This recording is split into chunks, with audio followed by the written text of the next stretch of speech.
जय हिंद साथियों, स्वागत करते हैं अपने YouTube channel learn with Pradeep में।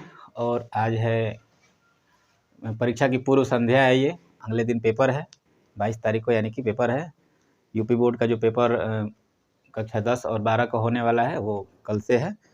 तो आज हम लोग बात करेंगे कि कैसे यूपी बोर्ड की कॉपी को लिखा जाए। जो क्लास 10th के बच्चे हैं वो तो नए नए अभी बोर्ड की परीक्षा दे रहे हैं, पहली बार परीक्षा दे रहे हैं, तो उनके लिए पहला अनुभव हो सकता है ये। तो कैसे बोर्ड की कॉपी लिखी जाए, दो खंड में ये प्रश्न पत्र आएगा आप लोगों का। और हम आशा करते हैं कि आप लोगों की तैयारी बहुत ही अच्छे तरीके से चल रही होगी और आप लोग एकदम से इस परीक्षा के लिए एकदम से तैयार होंगे। और हम शुभकामनाएं आप लोगों को देते हैं कि आप लोग बहुत ही अच्छा लिखेंगे इस परीक्षा में। तो आज देखते हैं हम लोग कैसे कॉपी को लिखेंगे। जैसे कि दो खंडों में प्रश्न पत्र आएगा, खंड अ और खंड ब। तो खंड अ जो है कि उसमें बहुविकल्पीय प्रश्न होंगे, जो कि OMR शीट पर उसका आंसर देना होगा। 20 प्रश्न होंगे उसमें। तो 20 प्रश्नों को आप लोग बढ़िया तरीके से गोला करेंगे। कैसे गोला करना है अभी इसके साथ में ही वीडियो मिल जाएगी आप लोग को, दोनों वीडियो देख लीजिएगा तो उसमें पता चल जाएगा कैसे गोला करना है, कैसे रंगना है, कैसे OMR शीट को भरना है, कैसे आंसर देना है। प्रत्येक प्रश्न के लिए कम से कम 4 विकल्प होंगे। 4 विकल्प के लिए OMR शीट पे गोले बने होंगे, ABCD के रूप में वो विकल्प होगा। जो आंसर सही होगा उस आंसर का आप लोग उस क्वेश्चन का आंसर OMR शीट पर आप लोग देंगे बढ़िया से, और बढ़िया से उसको गोला करेंगे। काली या नीली ब्लैक पेन या ब्लू पेन, जो भी उसमें एडवाइस होगा वहाँ पे टीचर लोग बताएंगे कि कौन सी पेन से लिखना है, तो आराम से उसको आप लोग गोला करेंगे उससे। आइए हम लोग देखते हैं प्रश्न। जैसे कि कोई प्रश्न होता है तो कैसे उसको हल करेंगे। आप लोग लिखेंगे वहाँ पे ऐसे प्रश्नोत्तर संख्या। प्रश्न लिखने की लिखा नहीं जाता है क्योंकि उसमें ऑलरेडी वो उत्तर पुस्तिका होती है। तो उत्तर पुस्तिका में प्रश्न, जैसे पहला प्रश्न है तो उसमें लिख सकते हैं, मान लीजिए खंड अ चालू कर रहे हैं आप, तो खंड अ तो लिखना है नहीं कॉपी पे, उसमें तो OMR शीट देना है। यदि आप लोग स्कूल में पूछ सकते हैं, या तो इंस्ट्रक्शन भी दिया गया होगा उस पर कि खंड अ को भी उस पर लिखे कॉपी पे, या तो अगर खंड अ को कॉपी पे नहीं लिखना होगा तो फिर आप लोग उसको खंड ब से चालू करेंगे। तो हम बात करते हैं खंड ब से ही। तो सबसे पहले ऊपर जो भी खंड लिखेंगे, जिस खंड का प्रश्न यदि आप लोग हल करेंगे, यदि खंड अ का प्रश्न हल कर रहे हैं या खंड ब का प्रश्न हल कर रहे हैं, तो ऊपर जरूर खंड को दिखाएंगे, खंड ब दिखाएंगे। खंड ब ऐसे लिख करके काली स्केच पेन से लिख देंगे, स्केच से लिख देंगे, या काली पेन से लिख सकते हैं। कि मान लीजिए प्रश्न है खंड ब से कोई प्रश्न होगा, तो मान लीजिए उसमें खंड जैसे प्रश्न संख्या 1 का तो 1 से 20 तक दिया रहेगा। उसके बाद से खंड ब में जैसे प्रश्न होंगे, खंड ब 21 नंबर से चालू होगा, 21। तो लिखेंगे आप लोग प्रश्नोत्तर, ऐसे करके लिखेंगे प्रश्नोत्तर संख्या। काली पेन से इसको उसके नीचे अंडरलाइन कर देंगे। देखिए कॉपी क्या होती है कि थोड़ा सा यदि आपकी लुभावनी कॉपी होगी, सुंदर कॉपी होगी, तो टीचर उसको देखेगा और कॉपी को पढ़ेगा। अन्यथा जो कॉपी होगी वो ऐसे ही, मतलब ऐसे नॉर्मल जाता टीचर चला जाएगा, तो वो ठीक नहीं होता है। यदि आप कॉपी को शुद्ध तरीके से साफ साफ लिखेंगे तो एग्जामिनर कॉपी को पढ़ेगा और उसको बढ़िया से आपको नंबर देगा। तो जैसे वर्णनात्मक प्रश्न में मान लीजिए कि पहला प्रश्न हो गया संदर्भ व्याख्या से संबंधित हो गया, गद्यांश से संबंधित यदि कोई प्रश्न होता है तो उसको कैसे लिखेंगे।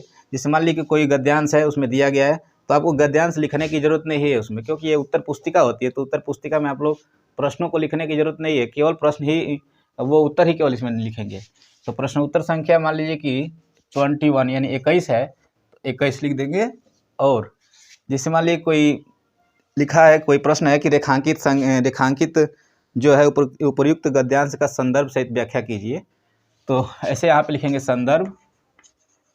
संदर्भ में क्या लिखना होता है कि ये प्रस्तुत जो लाइन है या प्रस्तुत गद्यांश है वो इस पुस्तक से लिया गया है, और उसके लेखक जो है कि कौन है लेखक, और ये पाठ का नाम लिखना होता है। तो सबसे पहले लिखेंगे कि प्रस्तुत पद्यांश हमारी पाठ्य पुस्तक या प्रस्तुत गद्यांश हमारी पाठ्य पुस्तक, हिंदी का जो किताब का नाम है उसका नाम, और उसके बाद से चैप्टर का नाम लिखेंगे, और जिस लेखक का वो है अथवा जिस कवि का वो है उनका नाम लिखेंगे।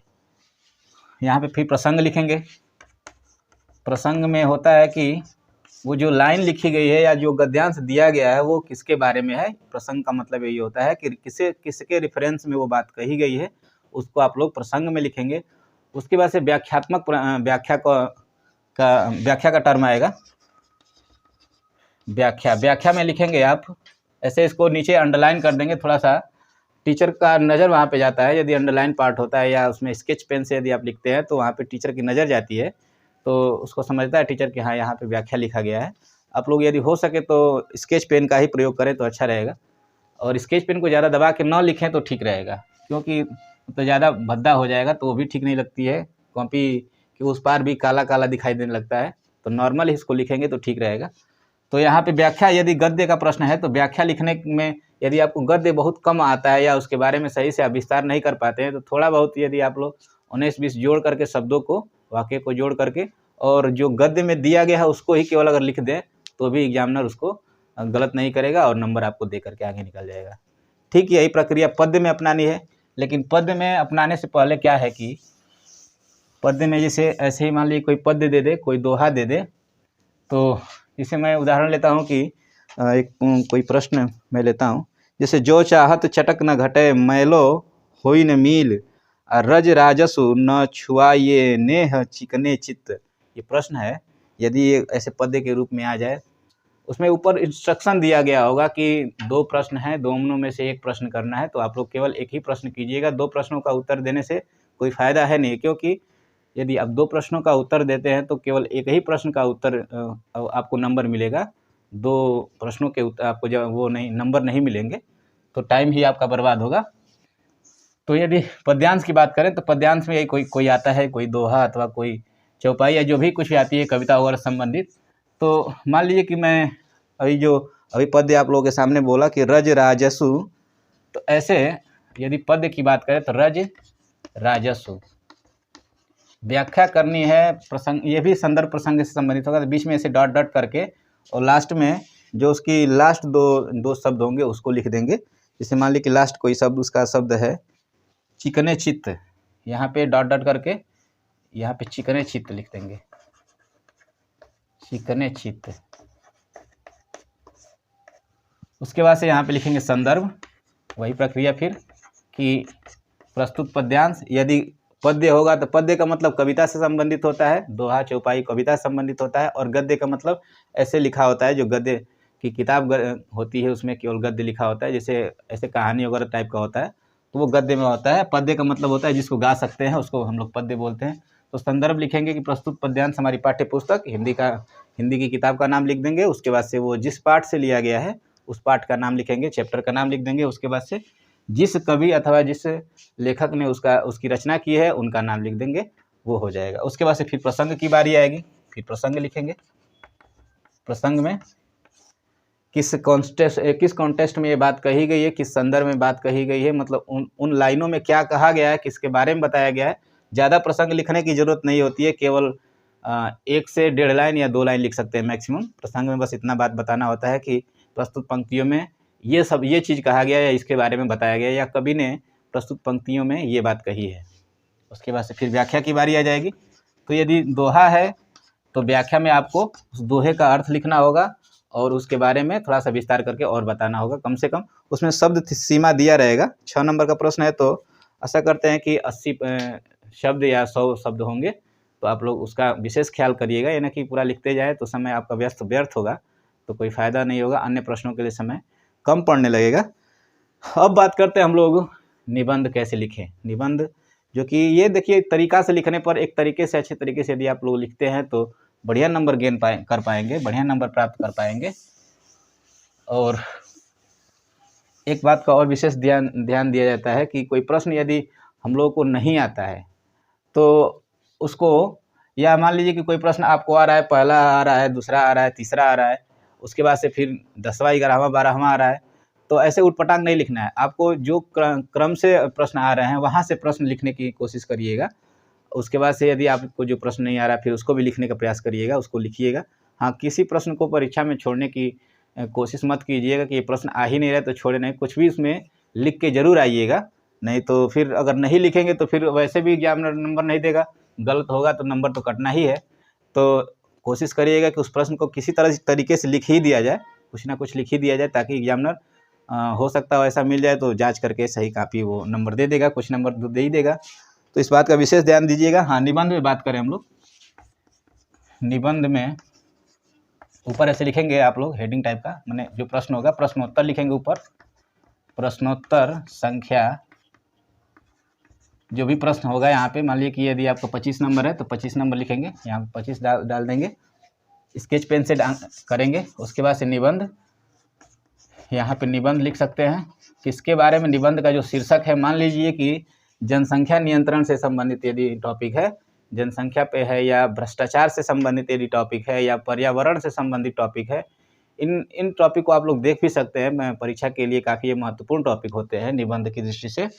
तो यदि मान लीजिए कि पर्यावरण से संबंधित टॉपिक है तो लिखेंगे यहाँ पे, या जनसंख्या से संबंधित टॉपिक है, जनसंख्या यहाँ पे लिख देंगे, जनसंख्या विस्फोट, ऐसे करके आता है प्रश्न, जनसंख्या विस्फोट, यहाँ पे ऐसे नीचे हेडिंग अंडरलाइन कर देंगे।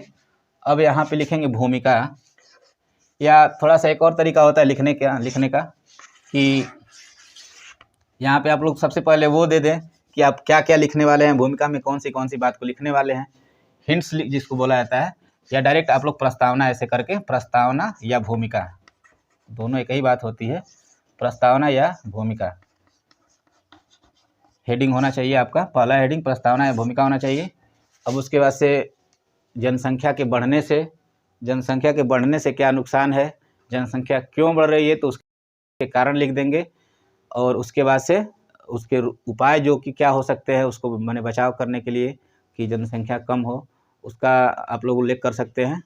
जिसे यहाँ पे लिख देंगे कि जनसंख्या बढ़ने के कारण, यहाँ पे कारण लिख देंगे, जो भी लिखेंगे उसके नीचे अंडरलाइन कर देंगे, और मोटी पेन से लिखेंगे, हेडिंग स्केच पेन से लिखेंगे। उसके बाद से फिर यहाँ पे लिख देंगे अंत में, किसी भी निबंध में अंत में क्या है कि निष्कर्ष आवश्यक होता है लिखना, कंक्लूजन अवश्य लिखना चाहिए। तो यहाँ पे निष्कर्ष अंतिम में लिखेंगे कि निष्कर्ष में आप लोग लिख सकते हैं कि ये जनसंख्या जो कि भारत में जो जनसंख्या बढ़ रही है, ये देश के आर्थिक कारणों को, आर्थिक विकास को या सामाजिक विकास को काफ़ी ये बाधा डाल सकता है। तो ऐसे आप लोग निष्कर्ष लिख सकते हैं। निष्कर्ष में बहुत बड़ा निष्कर्ष नहीं होना चाहिए, छोटा ही निष्कर्ष होना चाहिए। तो आप लोग ऐसे ही काम कर सकते हैं। उसके बाद से बात करें हम लोग जीवन परिचय, किसी लेखक अथवा किसी कवि के जीवन परिचय पे बात करें तो उसको कैसे आप लोग लिखेंगे, उसको कैसे लिखना है। जैसे मान लीजिए ऐसे प्रश्न है, मान लीजिए कि प्रश्न संख्या, प्रश्नोत्तर संख्या, यदि उसकी प्रश्नोत्तर संख्या 30 है तो ऐसे लिख देंगे। और इसमें लिखेंगे किसी जीवन परिचय की बात करें तो यहाँ पर जीवन परिचय जरूर ऊपर लिख देंगे, जीवन परिचय। यदि मान लीजिए कि जयशंकर प्रसाद का जीवन परिचय है तो लिख देंगे कि जयशंकर प्रसाद, वहाँ से चालू करेंगे। जैसे मान लीजिए कि कवि, अगर प्रभावी कोई कवि है तो प्रभावशाली उनके किस युग के, तो मान लीजिए कोई छायावाद का कवि है तो प्रसिद्ध छायावाद के प्रसिद्ध कवि फलाने किसी का नाम मान लीजिए जयशंकर प्रसाद का है तो जयशंकर प्रसाद का नाम लिख देंगे। उसके बाद से वहाँ पर हेडिंग में कर देंगे कि जन्म, उनका जन्म कब हुआ था। जन्म के बाद से फिर लिख देंगे जन्म तारीख हो जाएगा, फिर जन्म स्थान कर देंगे तो जन्म स्थान लिख देंगे। जैसे जन्म मान लीजिए कि किसी लेखक का अथवा किसी कवि का जन्म 1/1/1969 को हुआ। उसके बाद से उनका जन्म स्थान यहाँ पे उल्लेख कर देंगे, जन्म मतलब किस जगह पैदा हुए, उनके गांव का नाम लिख देंगे, फिर पिता का नाम लिख देंगे, माता का नाम लिख देंगे। उसके बाद से मृत्यु उनका लिख देंगे, अगर मृत्यु पता होगा तो मृत्यु का उल्लेख कर देंगे। उसके बाद से क्या है कि उसमें आप लोग जो भी लेखक का नाम लिखेंगे उनकी कुछ कृतियों के बारे में लिख सकते हैं कि उन्होंने कौन कौन सी किताबें लिखी, कौन कौन से पुस्तकें लिखी हैं, कौन कौन सी कविताएं लिखी हैं। कम से कम 2 कृतियों का उल्लेख तो करना जरूरी होता है। अगर उल्लेख करते हैं तो सही रहेगा आपकी परीक्षा की दृष्टि से। साहित्यिक परिचय देना न भूलिएगा, किसी भी लेखक अथवा किसी भी कवि का जो साहित्य में उनका योगदान है, साहित्यिक परिचय है, कैसे उन्होंने कविताएं लिखी हैं, क्या उनकी लिखने की शैली रही है, जिसको भाषा शैली बोलते हैं, उसको आप लोग लिखने का प्रयास करिएगा, अवश्य लिखिएगा, जिसको बोलते हैं साहित्यिक परिचय। साहित्यिक परिचय लिख दीजिएगा इसको। तो इस बात का विशेष ध्यान दीजिएगा कि साहित्यिक परिचय आप लोग जरूर दें। हाँ, किसी भी लेखक का यदि आप लोग लिखें तो उसकी यदि मान लीजिए कोई कवि है अथवा कोई लेखक है, यदि कवि की बात करें, कवि का यदि आप लोग जीवन परिचय लिखते हैं तो उनकी कोई कृति माने कृति से संबंधित कोई टॉपिक है, जैसे मतलब कोई कुछ लाइनें यदि आपको याद हो, जैसे मान लीजिए कोई दोहा वगैरह आपको याद हो तो उसको ज़रूर कोड कीजिएगा बीच में।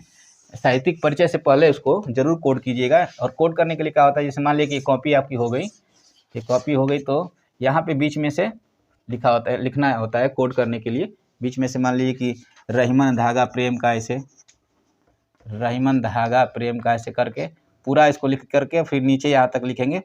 यहाँ पे मतलब पूरा आगे नहीं लेके जाएंगे, मतलब यही आपका होना चाहिए, इसी क्षेत्र में लिखने का प्रयास करेंगे। और लास्ट में डबल इन्वर्टेड कामा में इसको बंद कर देंगे। तो इस तरीक़ा से ये आप लोग लिख सकते हैं। तो हाँ, थोड़ा सा इसको लिखिएगा तो ब्लैक पेन से लिख दीजिएगा या अंडरलाइन भी कर सकते हैं नीली पेन से लिखते हुए, तो ठीक रहेगा। तो देख सकते हैं इसको कोड कैसे करना है। ऐसे नीचे अंडरलाइन कर देंगे या काली पेन से लिख देंगे। काली पेन से लिखने का प्रयास कीजिएगा। आप साथ में स्केच लेके जाइएगा, काला वाला स्केच, उसके बाद से पेन लेके जाइएगा काली वाली, उसके बाद से आप लोग नीली पेन लेके जाइएगा। परीक्षा में काफ़ी मान लीजिए कि पेन वगैरह ख़राब हो जाती है तो आपको सही रहेगा। हाँ, परीक्षा में समय से पहले पहुँचने का प्रयास करिएगा। अब हम लोग बात कर लेते हैं संस्कृत जो कि आएगा परीक्षा में। संस्कृत से जो संबंधित जो प्रश्न पत्र होगा, क्वेश्चन जो होगा संस्कृत से, तो उसमें आप लोग संस्कृत से 2 प्रश्न होंगे। तो उसमें आप लोग दोनों में से कोई एक ऐसे करके इंस्ट्रक्शन दिया गया होगा, जैसे निम्नलिखित संस्कृत गद्यांशों में से किसी एक का संदर्भ सहित हिंदी में अनुवाद कीजिए। तो उसमें अनुवाद करने के लिए होगा तो सबसे पहले आप लोग लिखेंगे संदर्भ में वही बात लिखेंगे हिंदी वाले। तो इसमें किताब का नाम लिख देंगे, प्रस्तुत गद्यांश हमारी पाठ्य पुस्तक, संस्कृत की पुस्तक का नाम लिख देंगे। उसके बाद से फिर लेखक इसमें होता नहीं है, लेखक लिखने की ज़रूरत है नहीं। और चैप्टर का नाम लिख देंगे कि किस पाठ से लिया गया है, किस अध्याय से लिया गया है। उसके बाद से फिर आप लिखेंगे, यहाँ पे लिख सकते हैं आप लोग अनुवाद लिखेंगे, हिंदी अनुवाद लिख देंगे, हिंदी अनुवाद लिखेंगे। बस दो ही चीज़ें लिखनी है, क्योंकि संदर्भ और अनुवाद करने के लिए कहा, इसमें प्रसंग की कोई बात है नहीं, तो संदर्भ और अनुवाद लिख देंगे।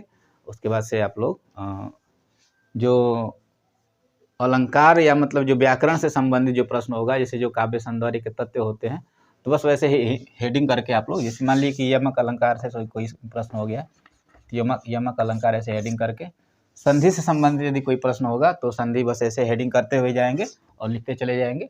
हाँ, परीक्षा में एकदम से घबराने की आवश्यकता नहीं है। फिर से मैं आशा करता हूँ कि आपकी पढ़ाई जो है कि मस्त चल रही होगी, और आपको ढेर सारी शुभकामनाएं कि आप लोग परीक्षा में कुछ अच्छा करें। धन्यवाद।